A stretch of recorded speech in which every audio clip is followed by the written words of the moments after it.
Saudações fraternas, bem-aventurados sejamos todos nós.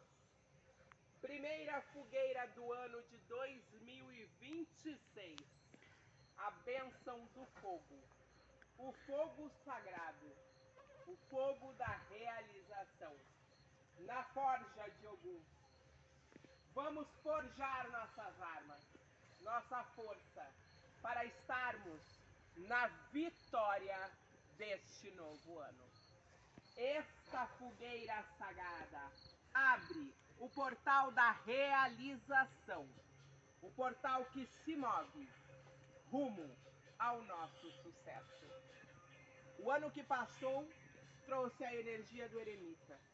Ficamos quietos, ficamos estudando, ficamos nos preparando. Agora é hora de colher.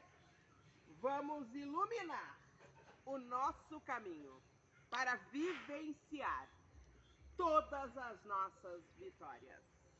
Com este fogo, eu, Aradia, a bruxa do farol, assim renomeada nesta encarnação, no pleno exercício do meu livre-arbítrio, ativo e expando agora o meu poder pessoal.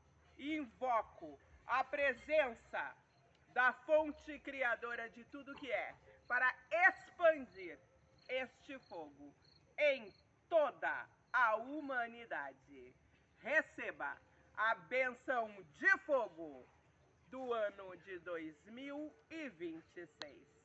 E assim está feito, selado e determinado. Gratidão, gratidão, gratidão.